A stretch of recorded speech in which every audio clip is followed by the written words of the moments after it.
ভারতের শিক্ষার্থীদের আন্দোলনে নতুন মাত্রা যোগ করেছে নাগরিক সমাজ ও শিল্পী গোষ্ঠীর সংহতি। এর মধ্যেই বিক্ষোভ দমনে কেন্দ্রীয় সরকারের কঠোর পদক্ষেপের নিন্দা জানিয়ে দেশবাসীকে একত্রিত হওয়ার ডাক দিয়েছেন তারকারা। এদিকে ছাত্রদের দাবিকে অগ্রাধিকার দিলেই উত্তেজনা প্রশমন সম্ভব বলে মন্তব্য করেছেন অনশনরত প্রকৌশলী সোনম ওয়াংচুক। দাবি আদায়ে শিক্ষার্থীদের শান্তিপূর্ণ আন্দোলনে পুলিশের হামলার পর রাগে ক্ষোভে ফুঁসছে গোটা ভারত। ককরোচ জনতা পার্টির এই ন্যায্য দাবির পক্ষে রাজপথে নামছেন দেশটির শিল্পী গোষ্ঠী। প্রথম থেকেই আন্দোলনে শিক্ষার্থীদের সঙ্গে পা মেলান প্রকাশ রাজ, শাবানা আজমি, হুমা কুরেশি, ইমরান খানের মতো অভিনেতা অভিনেত্রী। জনপ্রিয় অভিনেতা সালমান খান শিক্ষার্থীদের এই আন্দোলনকে সঠিক পথ হিসেবে অভিহিত করেন, পাশাপাশি তাদের সাহসী ও বীর বলেও প্রশংসা করেন।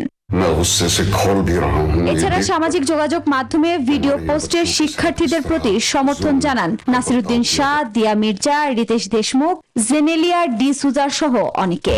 मेरी नजर में छात्र आंदोलन समाज की सबसे सच्ची आवाज। এক পোস্টে প্রবীণ অভিনেতা অনুপম খের বিক্ষোভকারীদের সতর্ক করে বলেন, কিছু বহিরাগত গোষ্ঠী শিক্ষার্থীদের আবেগ ও দুর্ভোগকে রাজনৈতিক স্বার্থে ব্যবহার করে প্রকৃত দাবি ও মূল ইস্যু থেকে মনোযোগ সরিয়ে দিতে পারে। বিশিষ্ট শিক্ষাবিদ ও বুকার পুরস্কার বিজয়ী লেখিকা অরুন্ধতী রায় এবং গায়ক অরিজিৎ সিং শিক্ষার্থীদের দাবি আদায়ের এই বিক্ষোভে সমর্থন জানান।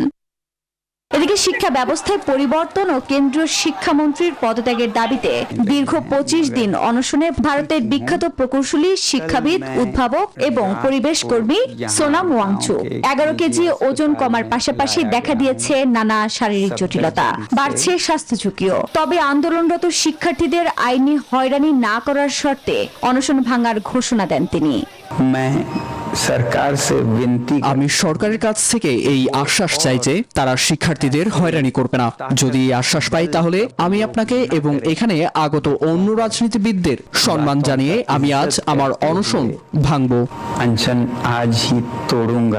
সোনাম ওয়াংচুকের প্রতি সংহতি জানান বলিউড অভিনেত্রী সোনাক্ষী সিনহা। अनशन पर बैठे हैं, भूखे हैं, कुछ खाया नहीं है। সামাজিক যোগাযোগ মাধ্যমে একাধিক পোস্টে সোনাম ওয়াংচুকের মতো বিখ্যাত লোকের অনশনেও সরকারের নীরবতা নিয়ে প্রশ্ন তোলেন তিনি।